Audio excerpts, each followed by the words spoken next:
بسم الله الرحمن الرحيم ياسين والقرآن الحكيم إنك لمن المرسلين على صراط مستقيم تنزيل العزيز الرحيم لتنذر قوما ما أنذر آباؤهم فهم غافلون لقد حق القول على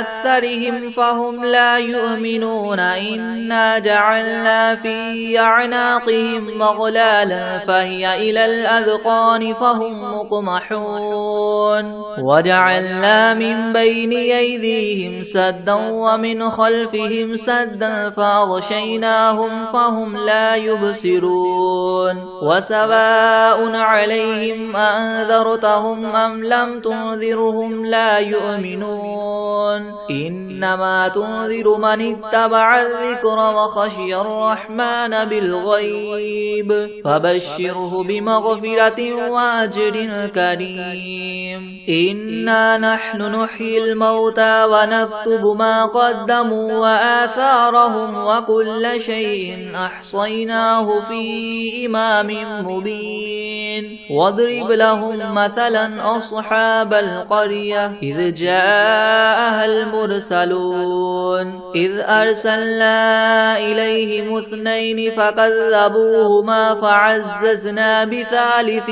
فقالوا إنا إليكم مرسلون قالوا ما أنتم إلا بشر مثلنا وما أنزل الرحمن من شيء إن أنتم إلا تكذبون قالوا ربنا يعلم إنا إليكم لمرسلون وما علينا إلا البلاغ المبين قالوا إنا تطيرنا بكم لئن لم تنتهوا لنرجمنكم وليمسنكم منا عذاب أليم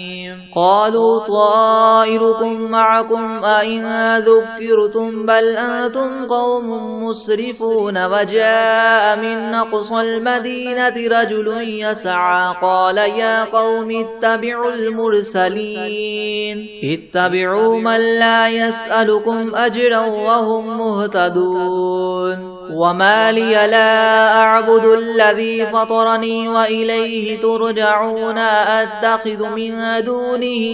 آلهة إن يردني الرحمن بضر لا تغن عني شفاعتهم شيئا ولا ينقذون إني إذا لفي ضلال مبين إني آمنت بربكم فاسمعون قيل ادخل الجنة قال يا ليت قومي يعلمون بما غفر لي ربي وجعلني من المكرمين وما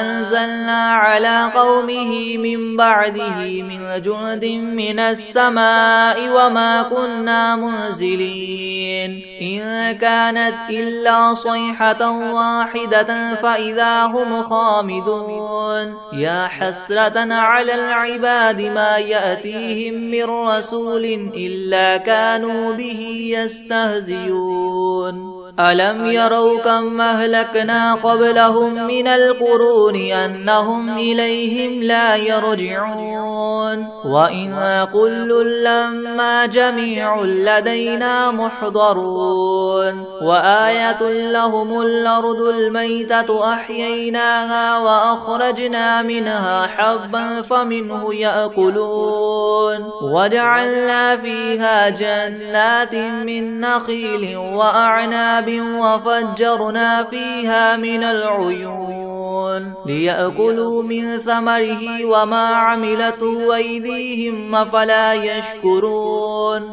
سبحان الذي خلق الأزواج كلها مما تنبت الأرض ومن أنفسهم ومما لا يعلمون وآية لهم الليل نسلخ منه النهار فإذا هم مظلمون والشمس تجري لمستقر لها ذلك تقدير العزيز العليم والقمر قدرناه منازل حتى عاد كالعرجون القديم لا الشمس ينبغي لها أن تدرك القمر ولا الليل سابق النهار وكل في فلك يسبحون وآية لهم أنا حملنا ذريتهم في الفلك المشحون وخلقنا لهم من مثله ما يركبون وإن نشأ نغرقهم فلا صريخ لهم ولا هم ينقذون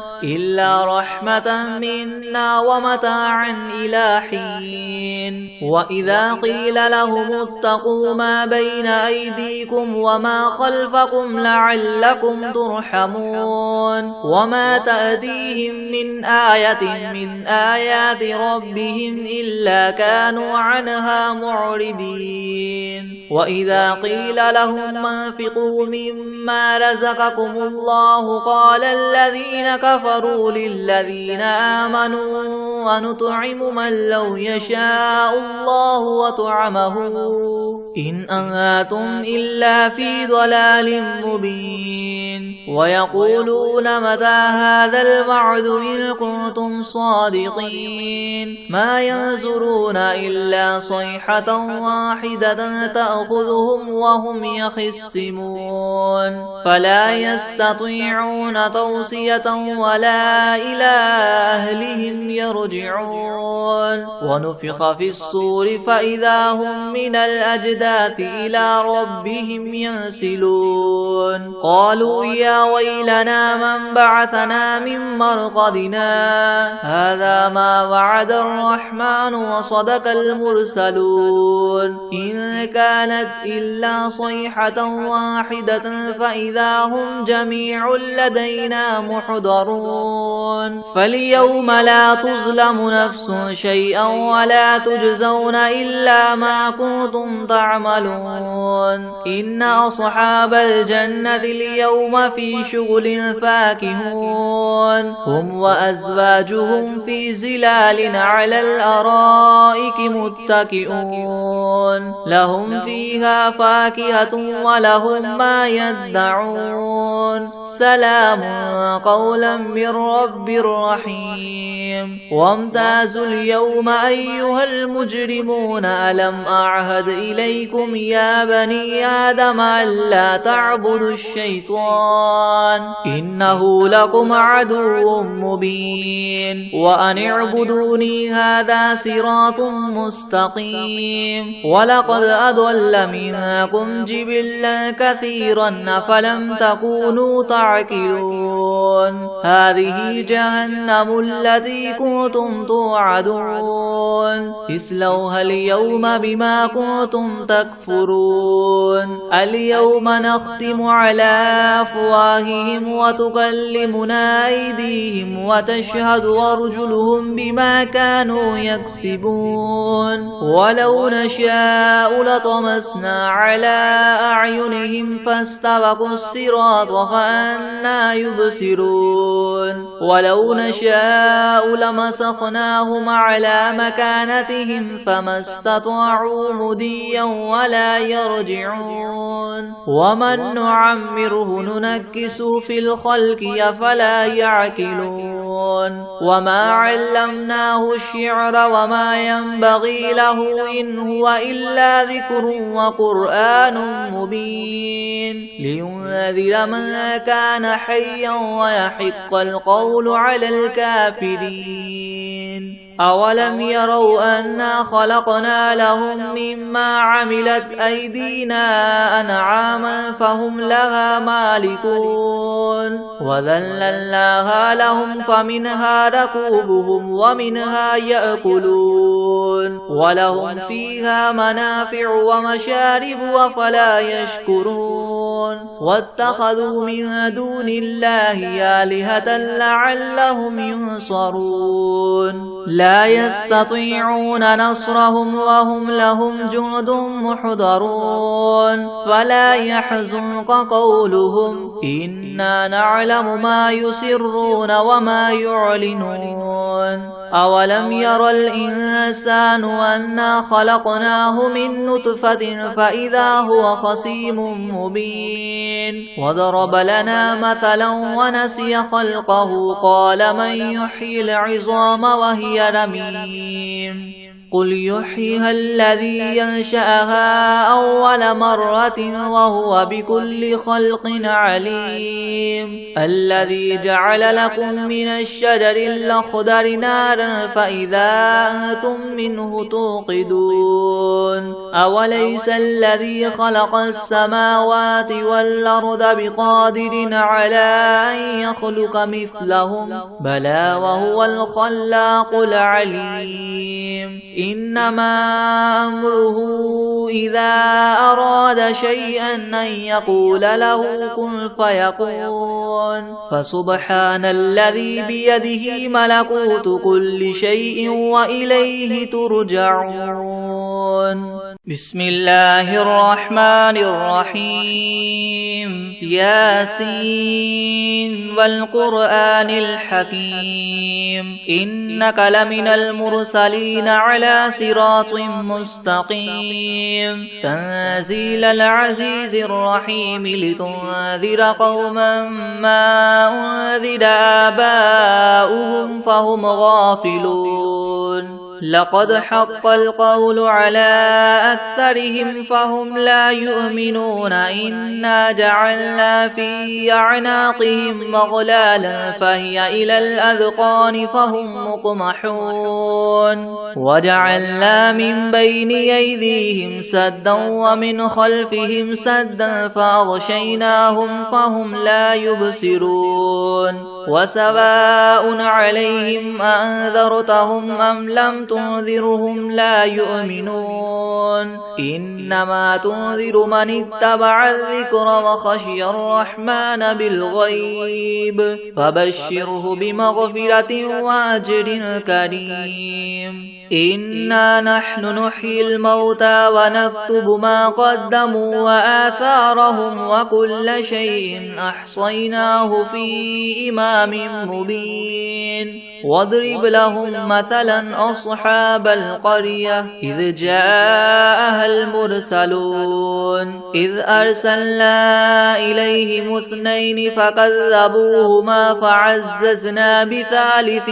فقالوا إنا إليكم مرسلون قالوا ما أنتم إلا بشر مثلنا وما أنزل الرحمن من شيء إن أنتم إلا تكذبون قالوا ربنا يعلم إنا إليكم لمرسلون وما علينا إلا البلاغ المبين قالوا إنا تطيرنا بكم لئن لم تنتهوا لنرجمنكم وليمسنكم منا عذاب أليم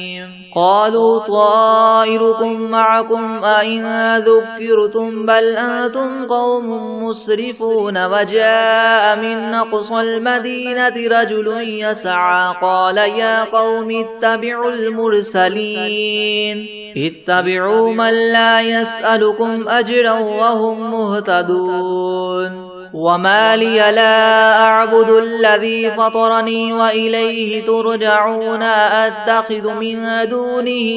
آلهة إن يردني الرحمن بضر لا تغن عني شفاعتهم شيئا ولا ينقذون إني إذا لفي ضلال مبين إني آمنت بربكم فاسمعون قيل ادخل الجنة قال يا ليت قومي يعلمون بما غفر لي ربي وجعلني من المكرمين وما أنزلنا على قومه من بعده من جند من السماء وما كنا منزلين إن كانت إلا صيحة واحدة فإذا هم خامدون يا حسرة على العباد ما يأتيهم من رسول إلا كانوا به يستهزئون ألم يروا كم أهلكنا قبلهم من القرون أنهم إليهم لا يرجعون وإن كل لما جميع لدينا محضرون وآية لهم الأرض الميتة أحييناها وأخرجنا منها حبا فمنه يأكلون وجعلنا فيها جنات من نخيل وأعناب وفجرنا فيها من العيون ليأكلوا من ثمره وما عملته أيديهم أفلا يشكرون سبحان الذي خلق الأزواج كلها مما تنبت الأرض ومن أنفسهم ومما لا يعلمون وآية لهم الليل نسلخ منه النهار فإذا هم مظلمون والشمس تجري لمستقر لها ذلك تقدير العزيز العليم والقمر قدرناه منازل حتى عاد كالعرجون القديم لا الشمس ينبغي لها أن تدرك القمر ولا الليل سابق النهار وكل في فلك يسبحون وآية لهم أنا حملنا ذريتهم في الفلك المشحون وخلقنا لهم من مثله ما يركبون وإن نشأ نغرقهم فلا صريخ لهم ولا هم ينقذون إلا رحمة منا ومتاعا إلى حين وإذا قيل لهم اتقوا ما بين أيديكم وما خلفكم لعلكم ترحمون وما تأتيهم من آية من آيات ربهم إلا كانوا عنها معرضين وإذا قيل لهم انفقوا مما رزقكم الله قال الذين كفروا للذين آمنوا ونطعم من لو يشاء الله وطعمه إن أنتم إلا في ضلال مبين ويقولون متى هذا الوعد إن كنتم صادقين ما ينظرون إلا صيحة واحدة تأخذهم وهم يخصمون فلا يستطيعون توصية ولا إلى أهلهم يرجعون ونفخ في الصور فإذا هم من الأجداث إلى ربهم ينسلون قالوا يا ويلنا من بعثنا من مرقدنا هذا ما وعد الرحمن وصدق المرسلون إن كانت إلا صيحة واحدة فإذا هم جميع لدينا محضرون فاليوم لا تظلم نفس شيئا ولا تجزون إلا ما كنتم تعملون إن أصحاب الجنة اليوم في شغل فاكهون هم وأزواجهم في زلال على الأرائك متكئون لهم فيها فاكهة ولهم ما يدعون سلام قولا من رب رحيم وامتازوا اليوم أيها المجرمون ألم أعهد إليكم يا بني آدم ألا تعبدوا الشيطان إنه لكم عدو مبين وأن اعبدوني هذا صراط مستقيم ولقد أضل منكم جبلا كثيرا أفلم تكونوا تعقلون هذه جهنم التي كنتم توعدون اصلوها اليوم بما كنتم تكفرون اليوم نختم على أفواههم وتكلمنا أيديهم وتشهد أرجلهم بما كانوا يكسبون ولو نشاء لطمسنا على أعينهم فاستبقوا الصراط فأنى يبصرون ولو نشاء لمسخناهم على مكانتهم فما استطاعوا مديا ولا يرجعون ومن نعمره ننكس في الخلق أفلا يعقلون وما علمناه الشعر وما ينبغي له إن هو إلا ذكر وقرآن مبين لينذر من كان حيا ويحق القول على الكافرين أولم يروا أنا خلقنا لهم مما عملت أيدينا أنعاما فهم لها مالكون وذللناها لهم فمنها ركوبهم ومنها يأكلون ولهم فيها منافع ومشارب أفلا يشكرون واتخذوا من دون الله آلهة لعلهم ينصرون لا يستطيعون نصرهم وهم لهم جند محضرون فلا يحزنك قولهم إنا نعلم ما يسرون وما يعلنون أولم ير الإنسان أنا خلقناه من نطفة فإذا هو خصيم مبين وضرب لنا مثلا ونسي خلقه قال من يحيي العظام وهي رميم قل يحييها الذي ينشأها أول مرة وهو بكل خلق عليم الذي جعل لكم من الشجر الأخضر نارا فإذا أنتم منه توقدون أوليس الذي خلق السماوات والأرض بقادر على أن يخلق مثلهم بلى وهو الخلاق العليم إنما أمره إذا أراد شيئا أن يقول له كن فيكون فسبحان الذي بيده ملكوت كل شيء وإليه ترجعون بسم الله الرحمن الرحيم الحمد لله رب العالمين الرحمن الرحيم مالك يوم الدين إياك نعبد وإياك نستعين اهدنا الصراط المستقيم صراط الذين أنعمت عليهم غير المغضوب عليهم ولا الضالين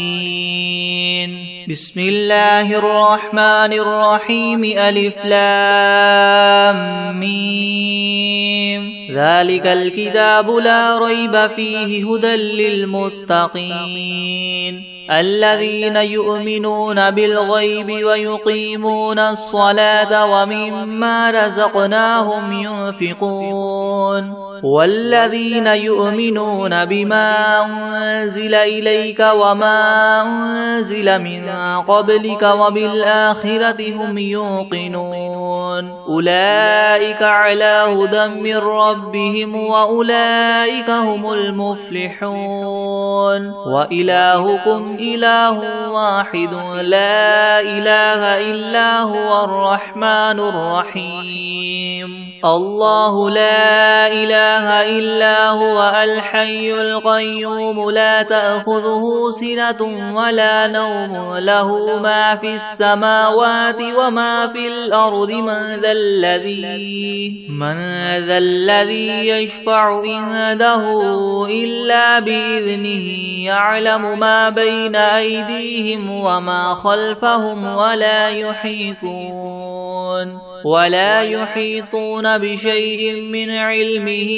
إلا بما شاء وسع كرسيه السماوات والأرض ولا يؤوده حفظهما وهو العلي العظيم لا إكراه في الدين قد تبين الرشد من الغي فمن يكفر بالطاغوت ويؤمن بالله فقد استمسك بالعروة الوثقى لا انفصام لها والله سميع عليم الله ولي الذين آمنوا يخرجهم من الظلمات إلى النور والذين كفروا أولياؤهم الطاغوت يخرجونهم من النور إلى الظلمات أولئك أصحاب النار هم فيها خالدون لله ما في السماوات وما في الأرض وإن تبدوا ما في أنفسكم أو تخفوه يحاسبكم به الله فيغفر لمن يشاء ويعذب من يشاء والله على كل شيء قدير آمن الرسول بما أنزل إليه من ربه والمؤمنون كل آمن بالله وملائكته وكتبه ورسله لا نفرق بين أحد من رسله وقالوا سمعنا وأطعنا غفرانك ربنا وإليك المصير لا يكلف الله نفسا إلا وسعها لها ما كسبت وعليها ما اكتسبت ربنا لا تؤاخذنا إن نسينا أو أخطأنا ربنا ولا تحمل علينا إسرا كما حملته على الذين من قبلنا ربنا ولا تحملنا ما لا طاقة لنا به واعف عنا واغفر لنا وارحمنا أنت مولانا فانصرنا على القوم الكافرين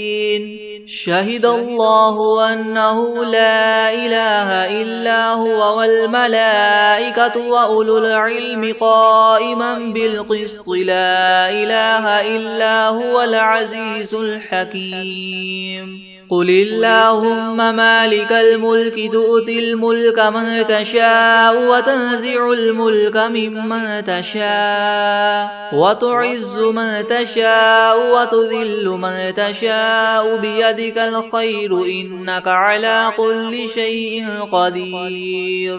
تولج الليل في النهار وتولج النهار في الليل وتخرج الحي من الميت وتخرج الميت من الحي وترزق من تشاء بغير حساب إن ربكم الله الذي خلق السماوات والأرض في 6 أيام ثم استوى على العرش يغشي الليل النهار يطلبه حثيثا والشمس والقمر والنجوم مسخرات بأمره ألا له الخلق والأمر تبارك الله رب العالمين ادعوا ربكم تضرعا وخفية إنه لا يحب المعتدين ولا تفسدوا في الأرض بعد إصلاحها وادعوه خوفا وطمعا إن رحمة الله قريب من المحسنين قل ادعوا الله أو ادعوا الرحمن أيما تدعوا فله الأسماء الحسنى ولا تجهر بصلاتك ولا تخافت بها وابتغ بين ذلك سبيلا وقل الحمد لله الذي لم يتخذ ولدا ولم يكن له شريك في الملك ولم يكن له ولي من الذل وكبره تكبيرا أفحسبتم أنما خلقناكم عبثا وأنكم إلينا لا ترجعون فتعالى الله الملك الحق لا إله إلا هو رب العرش الكريم ومن يدع مع الله إلها آخر لا برهان له به فإنما حسابه عند ربه إنه لا يفلح الكافرون وقل رب اغفر وارحم وأنت خير الراحمين بسم الله الرحمن الرحيم والصافات صفا فالزاجرات زجرا فالتاليات ذكرا إن إلهكم لواحد رب السماوات والأرض وما بينهما ورب المشارق إنا زينا السماء الدنيا بزينة الكواكب وحفظا من كل شيطان مارد لا يسمعون إلى الملأ الأعلى ويقذفون من كل جانب دحورا ولهم عذاب واصب إلا من خطف الخطفة فأتبعه شهاب ثاقب فاستفتهم أهم أشد خلقا أم من خلقنا إنا خلقناهم من طين لاذب يا معشر الجن والإنس إن استطعتم من تنفذوا من أقطار السماوات والأرض فانفذوا لا تنفذون إلا بسلطان فبأي آلاء ربكما تكذبان يرسل عليكما شواظ من نار ونحاس فلا تنتصران فبأي آلاء ربكما تكذبان فإذا انشقت السماء فكانت وردة كالدهان فبأي آلاء ربكما تكذبان فيومئذ لا يسأل عن ذنبه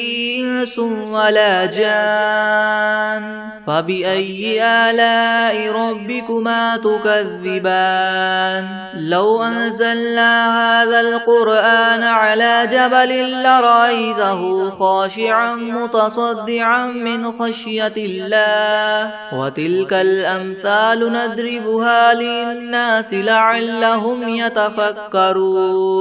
هو الله الذي لا إله إلا هو عالم الغيب والشهادة هو الرحمن الرحيم هو الله الذي لا إله إلا هو الملك القدوس السلام المؤمن المهيمن العزيز الجبار المتكبر سبحان الله عما يشركون هو الله الخالق البارئ المصور له الأسماء الحسنى يسبح له ما في السماوات والأرض وهو العزيز الحكيم بسم الله الرحمن الرحيم قل أوحي إلي أنه استمع نفر من الجن فقالوا إنا سمعنا قرآنا عجبا يهدي إلى الرشد فآمنا به ولن نشرك بربنا أحدا وأنه تعالى جد ربنا ما اتخذ صاحبة ولا ولدا وأنه كان يقول سفيهنا على الله شططا بسم الله الرحمن الرحيم قل يا أيها الكافرون لا أعبد ما تعبدون ولا أنتم عابدون ما أعبد ولا أنا عابد ما عبدتم ولا أنتم عابدون ما أعبد لكم دينكم ولي دين بسم الله الرحمن الرحيم قل هو الله أحد الله الصمد لم يلد ولم يولد ولم يكن له كفوا أحد بسم الله الرحمن الرحيم قل أعوذ برب الفلق من شر ما خلق ومن شر غاسق إذا وقب ومن شر النفاثات في العقد ومن شر حاسد إذا حسد بسم الله الرحمن الرحيم قل أعوذ أعوذ برب الناس ملك الناس إله الناس من شر الوسواس الخناس الذي يوسوس في صدور الناس من الجنة والناس. بسم الله الرحمن الرحيم. الرحمن علم القرآن خلق الإنسان علمه البيان. الشمس والقمر بحسبان والنجم والشجر يسجدان. والسماء رفعها ووضع الميزان ألا تطغوا في الميزان وأقيموا الوزن بالقسط ولا تخسروا الميزان. والأرض وضعها للأنام فيها فاكهة والنخل ذات الأكمام والحب ذو العصف والريحان فبأي آلاء ربكما تكذبان. خلق الإنسان من صلصال كالفخار وخلق الجان من مارج من نار فبأي آلاء ربكما تكذبان. رب المشرقين ورب المغربين فبأي آلاء ربكما تكذبان. مرج البحرين يلتقيان بينهما برزخ لا يبغيان فبأي آلاء ربكما تكذبان. يخرج منهما اللؤلؤ والمرجان فبأي آلاء ربكما تكذبان. وله الجوار المنشآت في البحر كالأعلام فبأي آلاء ربكما تكذبان. كل من عليها فان ويبقى وجه ربك ذو الجلال والإكرام فبأي آلاء ربكما تكذبان. يسأله من في السماوات والأرض كل يوم هو في شأن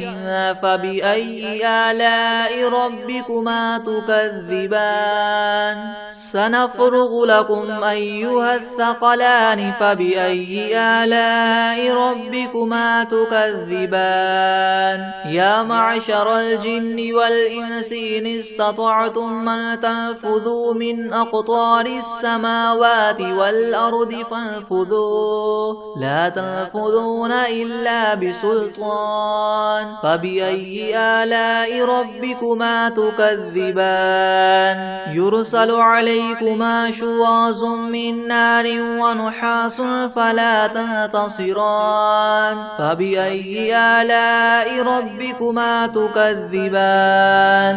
فإذا انشقت السماء فكانت وردة كالدهان فبأي آلاء ربكما تكذبان. فيومئذ لا يسأل عن ذنبه إنس ولا جان فبأي آلاء ربكما تكذبان. يعرف المجرمون بسيماهم فيؤخذ بالنواصي والأقدام فبأي آلاء ربكما تكذبان. هذه جهنم التي يكذب بها المجرمون يطوفون بينها وبين حميم آن فبأي آلاء ربكما تكذبان.